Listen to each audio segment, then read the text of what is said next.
What a beautiful day. Yeah. It's just gorgeous. Imagine it's quite similar where you are. Yeah, it's really lovely here today. I'm going to get a little bit less space between our heads on the top. And how did you and Samphire, Samphire. how did you and Samphire meet? And then Who is Samphire? who is Samphire? What is Samphire? Yes. I don't fantastic. know. How awesome, right? Oh, and by the way, we're together. Yeah, here we are. Julia's house this time. Yeah, so Samphire Savage is our guest today, and we will tell you who she is in a second. But I met Samphire through, how did we meet? On a was it a Signal chat? A Slack channel. Aid Arena. Yeah, there's Yes. this organization called Aid Arena that's like people who are interested in helping after an emergency, like a lot of FEMA people and other people, and Samphire and we just hit it off. We saw each other's pictures, right? Mm-hmm. I saw your picture and I'm like, yeah, I'm gonna like her.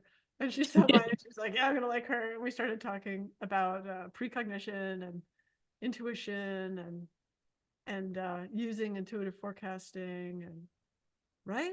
And then I learned that you were a game developer. Yep. That's primarily how you engage in these spaces. Anyway, Samphire, will you introduce yourself? And you have an awesome name. Oh, thank you. Yeah, I'm Samphire Savage. I am many things. Currently, those many things include a tabletop game designer, which means the kind that you can play with each other in the physical space. Board games. Yeah, board games, card games, storytelling games. Then I'm also an embodiment specialist. And what I mean by that, That's fantastic. I don't even know what that means, but I think that it's awesome. No, it's like treating zombies. Like if you don't have anyone in your body and then you like have to right? Yeah.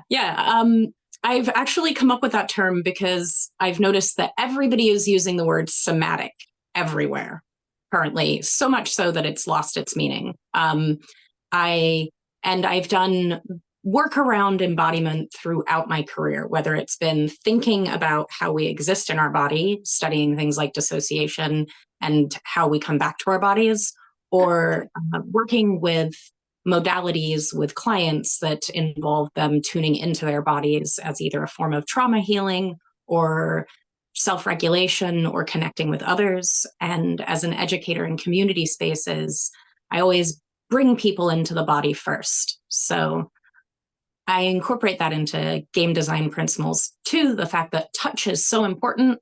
The skin as an organ is so important to our well-being. So I made it up. Why not? Embodiment specialist. I mean, so I want to ask you all sorts of questions. Like, do you think we float around in our when we're asleep and then come back to our bodies when we wake up? I keep feeling like that's true. I have no idea. Okay, just hang on here. Here we go. I am not a disembodiment specialist. I got it. You're focused on the getting in the body part. So how do you define it?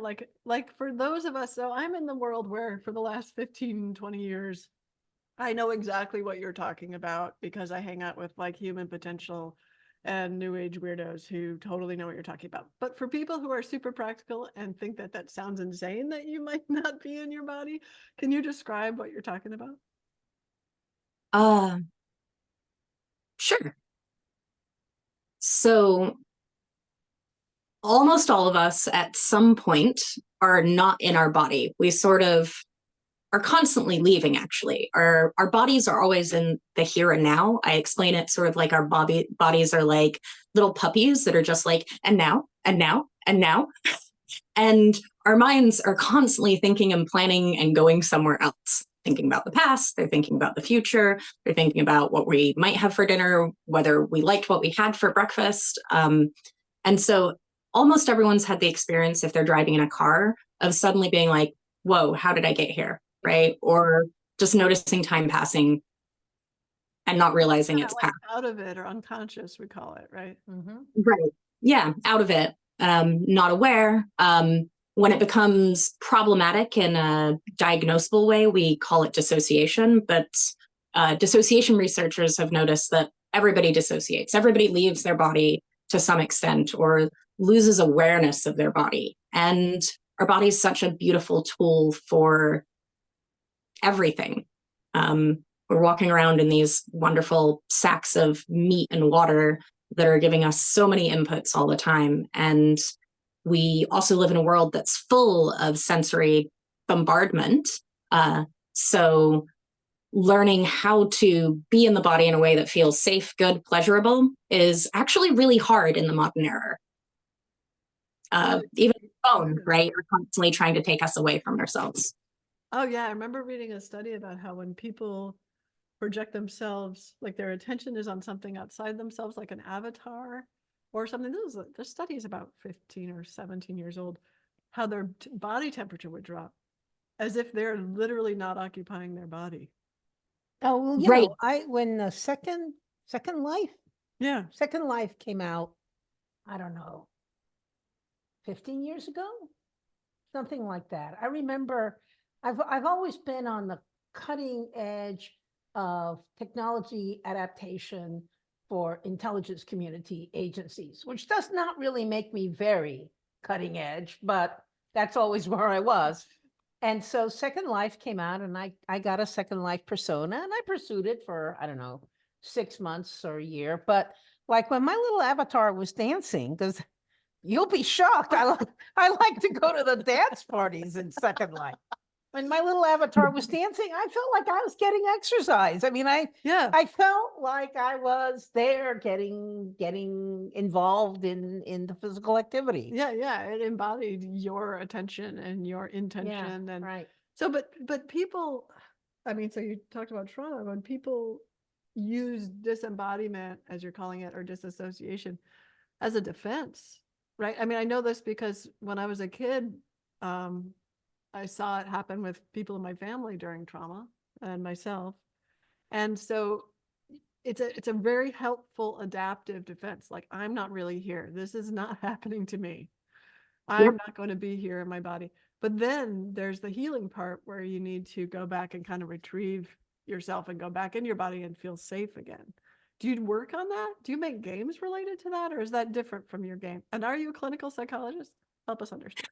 I am a former clinical social worker. I no longer actively practice under licensure, but you never lose the tools that you learn along the way. So when I was doing more active work with clients around mental health, I noticed as I talked to clients that actually a lot of the issues high dissociators or high disembodiers had was that dissociation itself wasn't so scary. It was wondering and worrying about what was happening while they were gone, or the perception other people had of them while they were dissociated, or how to come back, right? But leaving the body is easy, but coming back to the body was hard. So not being afraid of disembodiment, because our brains are capable of so many cool things. And one of the things I noticed as well, and speaking to those studies of the temperature dropping, more recent ones have shown that people who score really high on dissociation scales, temperature drops quicker and more pronounced, right? So like high dissociators are actually really good at leaving their bodies and really good at extending their brain into other objects and spaces, whether that's the avatar in a game or I think of a friend who dissociates a lot, but is also a race car driver and has a sense of feeling like when he's in the car that his body becomes adapted to the space that the vehicle is in. And so we can frame it as a super liability, but if we frame it also as kind of a minor superpower and teach people to control the coming and the going, then it becomes a lot easier to function with it. Now, how do you score high on a dissociation scale? I mean, like, what are those attributes or the questions or however you determine that? I mean, it's not my scale, so, and I haven't used it in a while, but it's everything from the tiny things, the tiny blips of missing time, to even more pronounced states of where you might lose a sense of your identity or self for a prolonged period of time. But everybody scores on the dissociation scale something, because everybody at some point is not aware of the ever-present now, right? It's a function of the human mind, and it's useful. Like, it comes up in a state of flow in a positive way, where if you're in a state of flow, you don't know about time passing, you do your thing that you're really good at doing, and you do it well. And that could be considered a state of dissociation. So it's not always bad, but the key is like if someone's an airplane pilot or a astronaut, like, and they sort of meld, or like your race car driver friend, they sort of meld themselves with the object that they are manipulating. And that's really cool. That's a kind of dissociation, because you're not your body, you're your body plus the car or whatever. But you have to be able to come back, right? Yeah. Yeah. And what does coming back mean? So now, And why is it harder than leaving? yeah. Okay. I don't know why it's harder than leaving. I know that there are so many things in the world drawing our attention away from ourselves.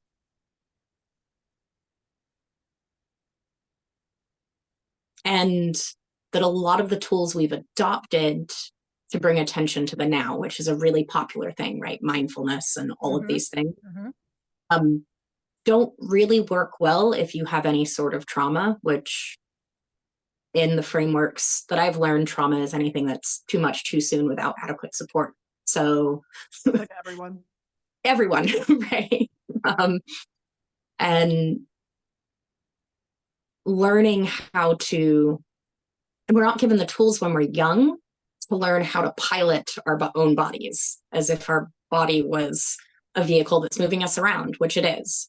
And so if we give each other, if we can learn, teach, play around things that teach us what it's actually like to be fully present in your own flesh, then it's a lot easier to do that. And it doesn't have to be scary, but for a lot of people, it's scary, right? Like, what's the sound my gut's making? Why do I hurt? Why do I keep hurting? I just banged my toe. I don't want to feel that.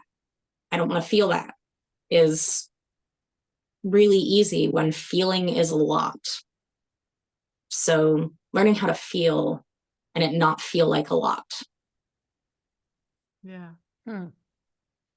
So what it feel is it, Samphire, I have this urge to describe, because I was disembodied for a long time as a result of trauma, and then coming back to my body was quite an experience. Like, for years I was disembodied, like I would barely visit my body. And so I could tell you my experience was realizing what it feels like to feel like you take up space, like inside your body takes up space. And like, it's okay to feel how your foot is falling asleep, and to change the position of your foot so that you're not like, to get the signal and be like, I'm going to change that because I can feel it. And it's okay to feel the pain and the emotional pain that comes with being in your body. And it's just like, it was a transformative experience of being like, this is where my body is. And then realizing how separate my attention and my memory and all of my sort of thinking stuff sort of is from my body usually, or had been from my body, just like zipping around, because I like to think, right, a lot. And so zipping around the universe. Yeah, so it's interesting that we're talking about this, because it's so powerful. It's a profound experience when you've done the trick of saying, I'm not going to be in my body because I don't want to deal with all that. Right. Do you know, does this resonate with you? Do you know what I'm No, I'm trying to, I am right now just ransacking the files in my brain, trying to get to where I can recollect a similar experience. And so far, I'm not really succeeding. I mean, I've had the experience where I'm driving and 10 minutes later I'm there and I can't really recall. And I think I think everyone has that experience.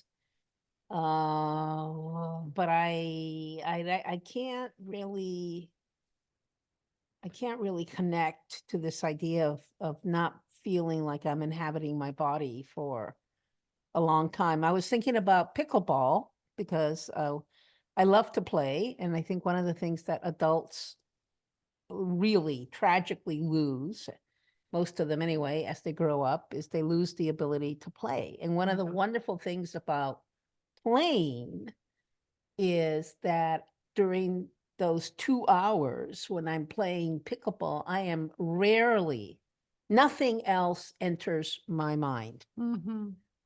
Whereas in almost any other activity, I might be answering an email, but for 10 seconds while answering the email, my mind goes to something else and I gotta bring it back, you know? So that's focus, that's flow, that's concentration, that's what happens. Yeah.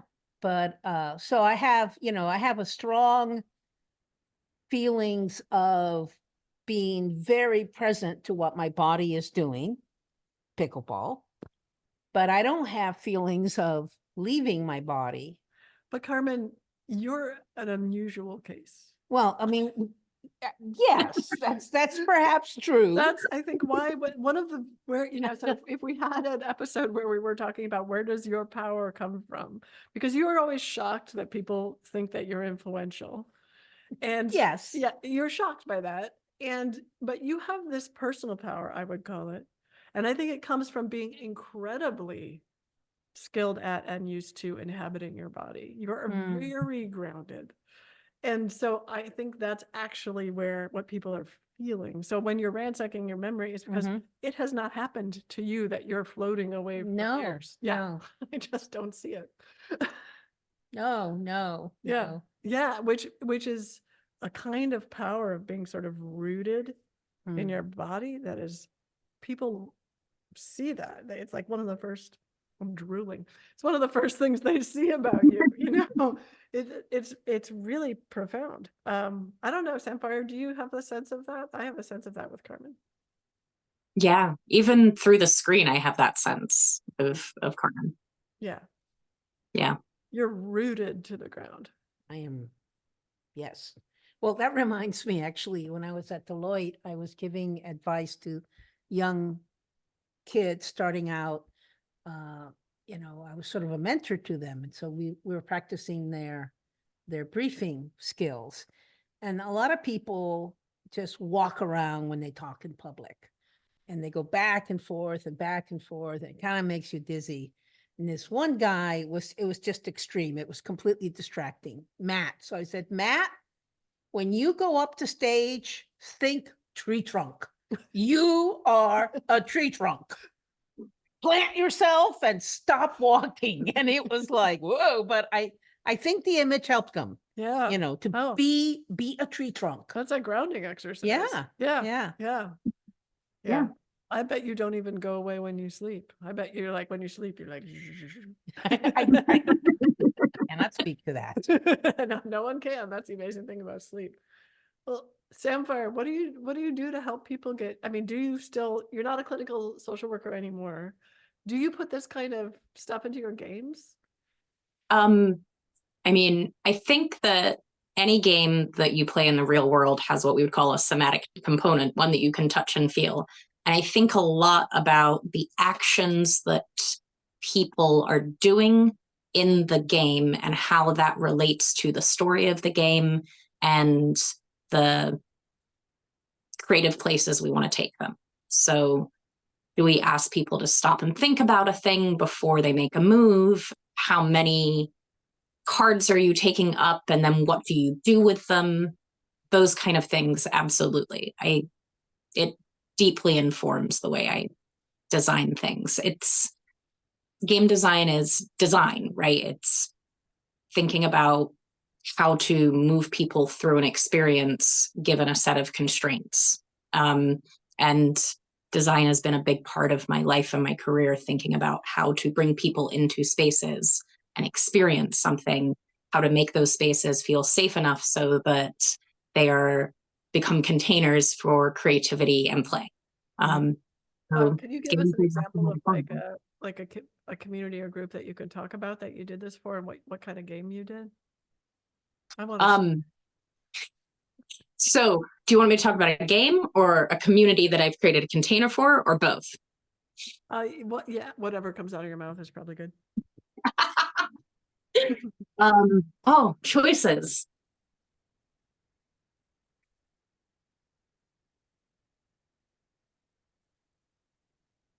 And I think the key thing is just that you feel comfortable talking about. Yeah. Because I know that you've been working with some communities that maybe don't want you to talk about that. You've done this before. Yeah, absolutely. It's more like, what do I want to center my attention on right now? So I'm actually going to take a moment and come back to my body in the moment and think about what I want to speak about.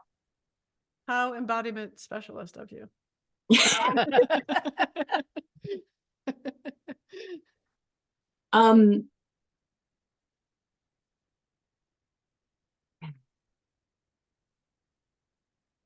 By the way, that's quite a good tool. Very few people just do that Just be silent. in a conversation to get back together their thoughts. Well, you know, when you're speaking in public, and I do a fair amount of that, and one of the best tools is silence. Yeah. So,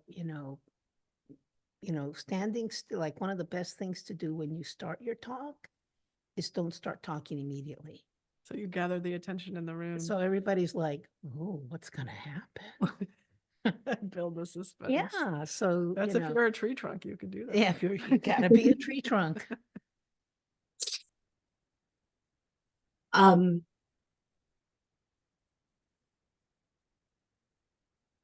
So right now, tree trunks. Right now, one of the games I recently worked on is called The Old Ways Must Go. And it uses... That's a great name. Yeah. I've been thinking a lot about how we are in a predictable human cycle right now, right? That if you look at the history of human cultures, the pandemics are usually pretty reliably followed by renaissances. And renaissances are full of paradigm shifts. Oh, Carmen. We are on board with this. Yeah. And in order to create space for the new, you have to compost the old somehow. And as a person who... phrase, compost the old. Oh man. Yeah. I really love composting. It's such a rich and dynamic process. Do either of you garden? Yeah, it's the best. And Yeah. making, from stuff that's dying, you're making like juice for living stuff. It's great. Yeah, you throw it in, you mix it up. When it's going well, it's got that lovely, rich, earthy odor, right? And then it becomes food. And early in my career, I did a lot of work around collaboration, and particularly in federal government and nonprofits. And one of my mentors taught me this phrase, that collaboration is an unnatural act between non-consenting adults. Okay, I gotta write some of this down. I'm gonna forget it. This. It's not recorded, but and Write it down. Yeah, can you say that again? Collaboration is an unnatural act between non-consenting adults. That's fantastic. But what I've really found is that oftentimes we haven't given enough time for people who have come from different backgrounds and experiences to build relationality. We just throw them into a room and we want them to do something. We want them to create something. We want them to fix something without any understanding of where each of them are coming from. Yep. And I promise this will wend its way back to the game. It's great. And we also get stuck on what went bad, right? And as a person who's spent years working with people with trauma and also resolving my own trauma, piecemeal by piecemeal, one thing we know is that when you're in the bad, you get stuck there and you get activated and defensive and all of these other things that make it really hard to do the work of moving on, even when everybody knows it's time to move on. Mhm. Right. So while I think that that definition of collaboration is really catching, and I'm sure we all have had experiences, especially professionally, of being like, yep, that's what collaboration feels like. It doesn't have to if we give it the time, right? And so much of embodiment is actually about learning how to slow down and give things time. In the Old Ways Must Go, one of the ways we get to, it's a game about collaborating. It's a game about designing new systems out of the wreckage of the old.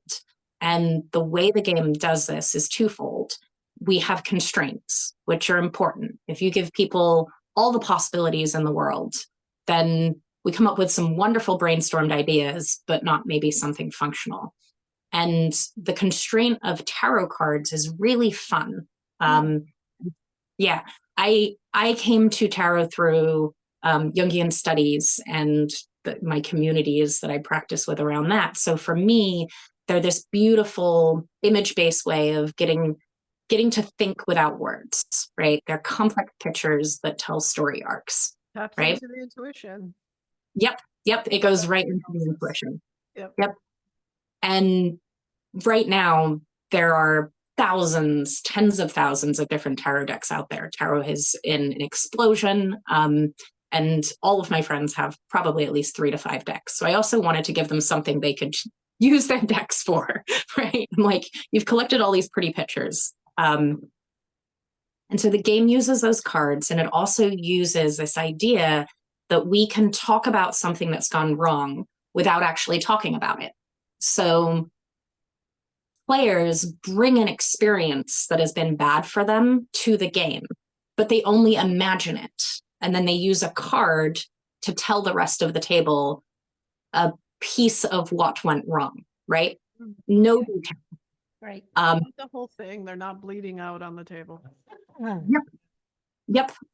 And then we have a one round of talking about that, of sort of naming in 4 elements, which kind of mirror the what, where, when, why, how that we all learned in elementary school, hopefully, of what part of this old way didn't work, right? Whether it was which communities were negatively impacted, what kind of goals were perverted, anything like that. But everyone's bringing their own real experience to this story without actually telling that piece of the bad. And then we quite literally sweep away that first round. It's gone, it's discarded. And then you start over a series of rounds saying, using this framework of, right, where once there was blank, now there is blank, right? This sort of reinforcing of we can remove a thing and replace it with another thing. And the game builds out from there. Like a garden. Yeah, just like a garden. Seeding possibilities.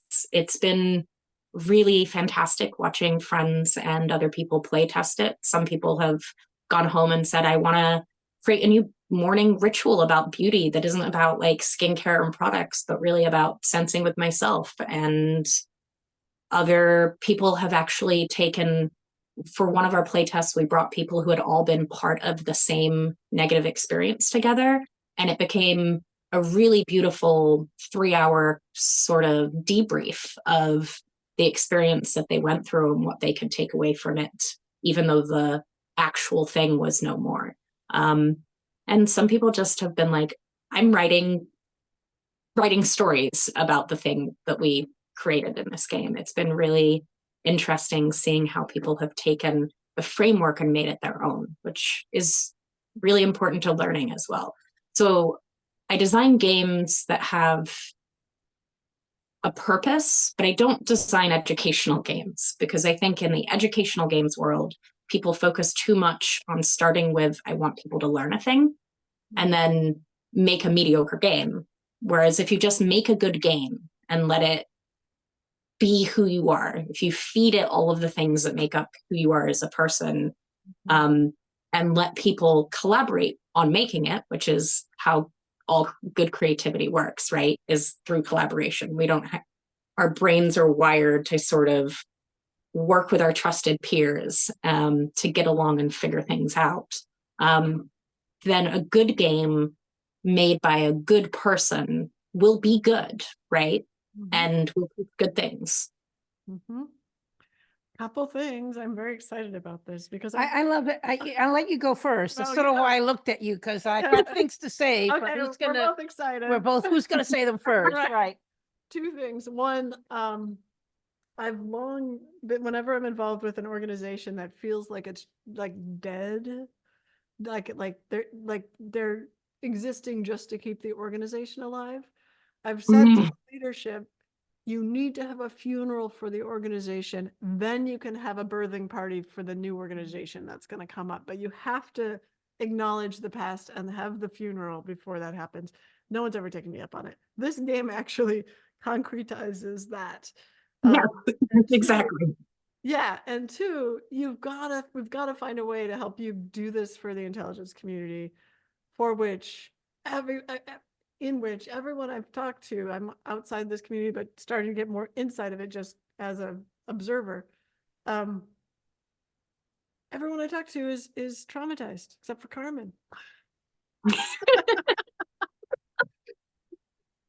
I don't know about that, but No, there's a lot of trauma going on, I think that's fair. and this would be a powerful game Yeah. for changing that. Yeah. So on the intelligence community thing, I have two categories of comments. First, I for the past few years have gone to Spain to teach 10 hours over a Friday and a Saturday, 5 hours each day, of to a master's in intelligence analysis class in Spain. And my writ is creativity in intelligence analysis. So I will tell you already, I'm going to take some cards now with me to Spain. I have tarot cards, but I also have just a set of cards of different images. And that might be Yeah. scary to them to just react to that than rather tarot cards. But already what I do, when you talked about texture and physicality, one of the things we do is we break out into groups, and then the group works on the same topic the whole time using different techniques. Yeah. So we go through this process where we pick, they volunteer the topics, we vote on them, and then the 5 winning topics are up. And, they're used to a classroom atmosphere. It's boring or whatever. And so I say, okay, now the way you're going to select the topics is you run up to the board and you put your name next to the topic you want. And about a minute ensues where they're like, huh? And then finally one of them goes, oh, she's serious. And they start running, and then we get the big scrum. And I love doing it to them because they're they like, this is not sitting in my seat. this is not, whatever. So that's the first category. The second category, when you talked about we're going through an important cycle right now, historic, I have had the same thought enter my mind for about the past 4 or 5 weeks, where so I'm just going to build on what you said. You talked about pandemics leads to renaissance. And so where my thinking is that I think institutions have a normal, natural lifespan. And if you think about World War I, it brought the end of aristocracy.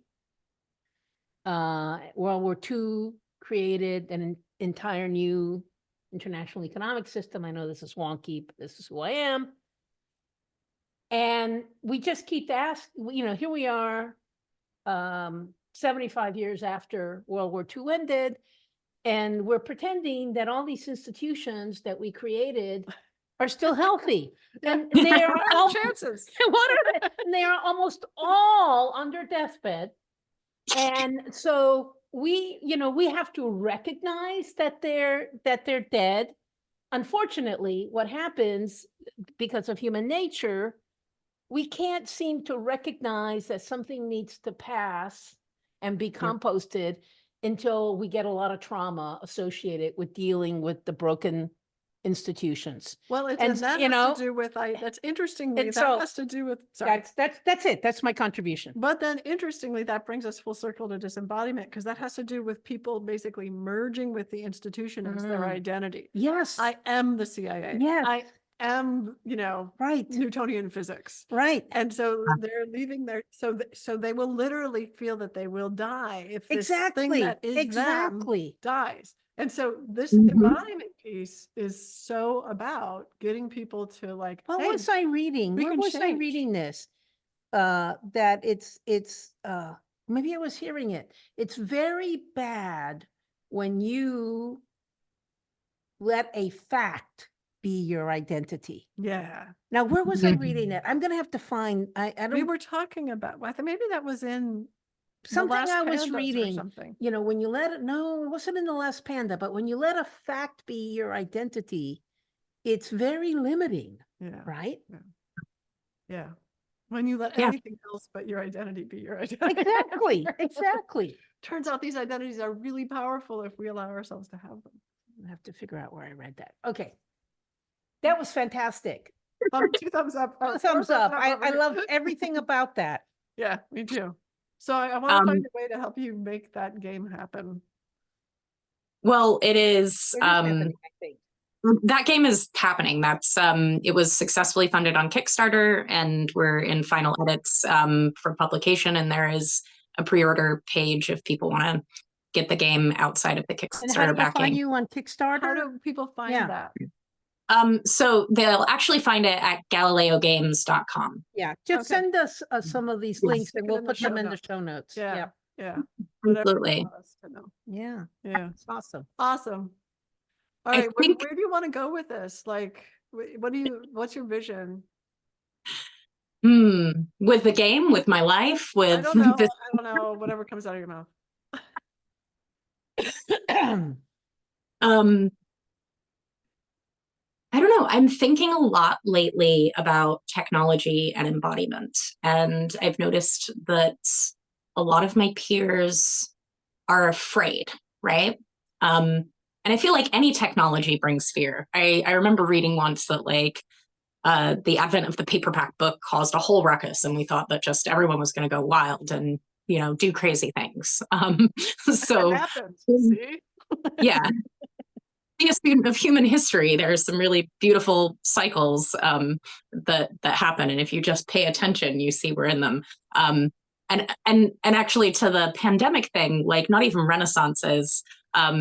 I've been asking my friends, I'm like, what are you doing with your Roaring 20s Part 2 Electric Boogaloo?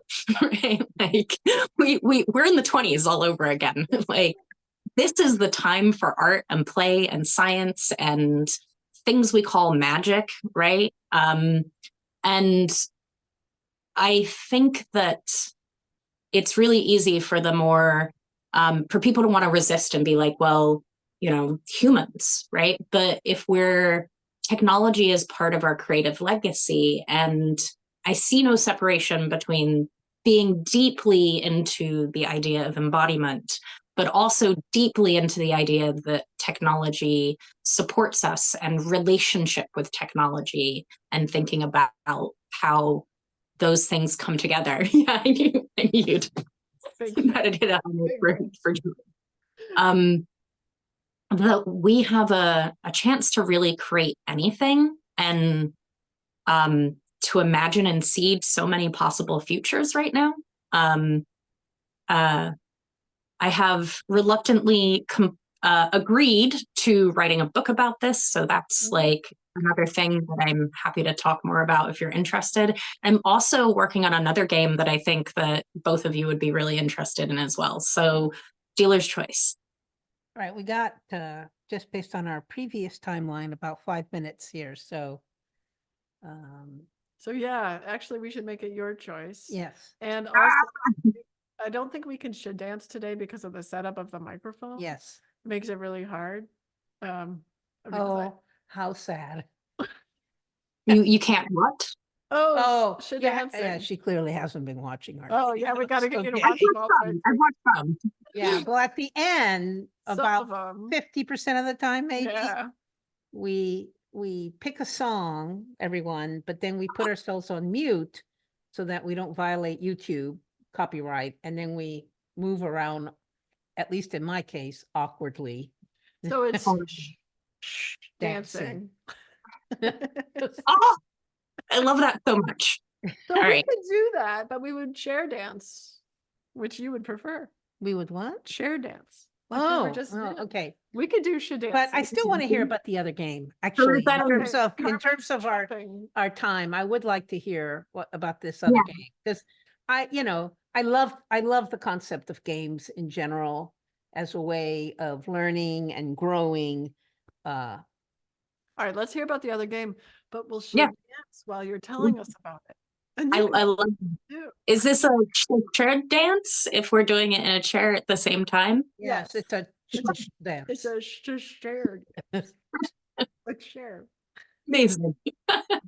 So the other game that is a little bit earlier in development, but is very playable, is called White Space. And this has come from really an entire lifetime thinking about narratives and credibility, like how we decide who is a worthy and reliable narrator, right? One We moment. have a technical issue We have here. a surprise visitor. We have a doorbell.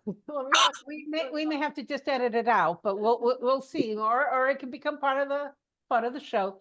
So Actually- one episode I urge you to watch of Pandas, if you haven't, is the one with Lisa Harper. Okay. And Lisa Harper works on collaboration with Lovely. the US government, but she's also a poet, quite a legitimate poet. And Amazing. I just think that Lisa?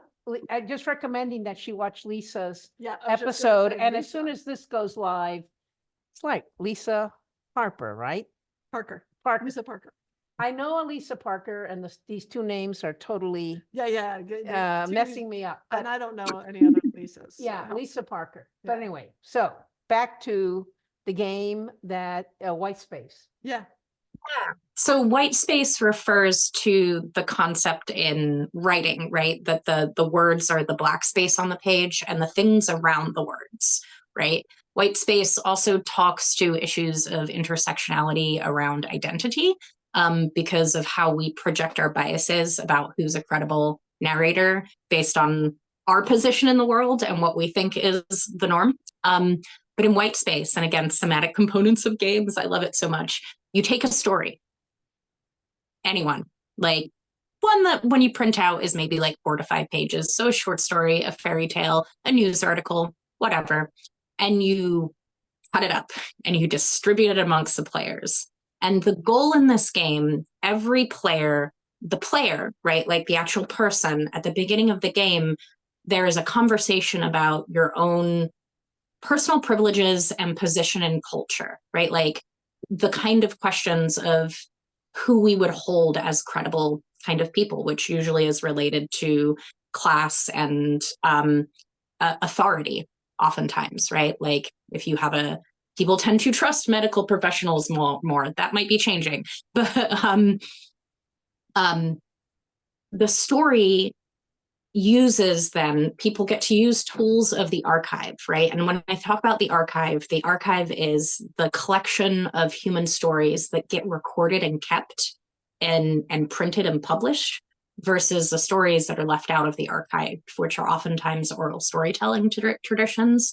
And so archives do things, right? Just so the act of selecting a story means that you've chosen something. But in this game, you actually kind of act as archaeologists to the story, and you are trying to defend a piece of the story as the truth, and you're not telling the rest of the table what that is. Oh my God, And you get these tools of the archive, redaction, writing margin notes, changing linguistic shifts, right? So semantic and linguistic shifts that you can do to the document. So over time, you end up with this really, I've actually got like a piece here, like these really beautiful marked up fragments of a story, right? That you've done things to, change the definitions or whatever, right? These are from some of our other rounds of the game. And then after you've done a few rounds of this, and at which every turn, a piece of the story disappears because you touch an old narrative and it decays, right? And or even telling a narrative, it decays. So you lose bits of the story, like when you play telephone. And then the players with all of these changes, try to reassemble the story, read it together, and then again, still not revealing the piece they're trying to protect, try to argue for what the meaning of this story is. Like, it's really just pure analysis, but it's really fun because you're starting right from the beginning, you're breaking a taboo. You are writing and editing a story. I've picked up one from little free libraries so that we're literally doing them in books. And people were like, wait, I get to do terrible things to text. And I'm like, yes, you're going to cut, you're going to paste, you're going to use a red marker. Yeah, all of those things. This question of, I know we have to end soon, but I just want to say, this question of I how know, authority yeah. works itself into stories. You It recommend says, highly recommend this amazing book about that. And I want to just share with you a game that I will play with aspiring analysts, and haven't played it in Spain, at least not recently. So I'm going to bring it back, where thinking about the future is very difficult because we can't get out of our own minds. So I've just created a deck of cards of everything that I can think of, under economics, under technology, under the human condition. So I've got things like death, laughter, marriage, fashion, humor, actors, the city of Shanghai, whatever. And then what you do is you're trying to create the timeline. So it's a bit of an improvisation. I'm kind of telling you this, maybe you can make it better. And tell me before I get to Spain. It's a bit of improvisation where everybody draws a card from each category. Let's say they get 5 cards. And we start at 2025. First person can choose which card they're going to play. And they tell me something that happens in 2025 based on their prompt. There might be laughter or a bump. Then we go to the next year, and then based on the prompt, everybody just keeps taking turns. And, just trying to build the timeline of the future. And what I thought, the reason why, my goal in that is to get people to understand how the future occurs way more randomly than we think it does. Sometimes I've done it in a more limited setting where people just draw 3 cards or 4 cards, and then they have to tell a story about how those 4 cards intermingle in 2030 or whatever to create a new thing. And my favorite and most haunting one is they drew religion, unmanned vehicles, and China. You've heard me say this before. Yes. Religion, unmanned vehicles in China. And they created the story that China has created a fleet of unmanned vehicles that orbit the Earth and gather all knowledge, so that there's a sense that this technology knows everything in the world, and people are beginning to view it kind of as an omniscient, like a floating god. And when they came up with that, I was like, oh my God, because I found that actually credible. I found that in the compelling and in the place of plausibility. Yeah. So, anyway, I'm always a big advocate of playing games and imagining when we're trying to think about the future. Yeah. Yeah. This has been amazing, Samphire. We're both obviously very excited about the work you're doing and what you'll be doing in the future. Well, I would love to. If you ever want an intelligence analyst to play one of your games, I'm local. Well, so are you, but you're not an intelligence analyst, but. Let's do it.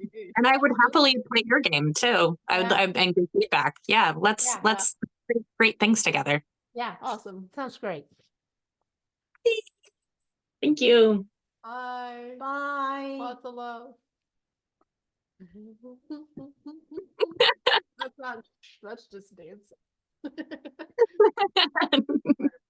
Bye-bye.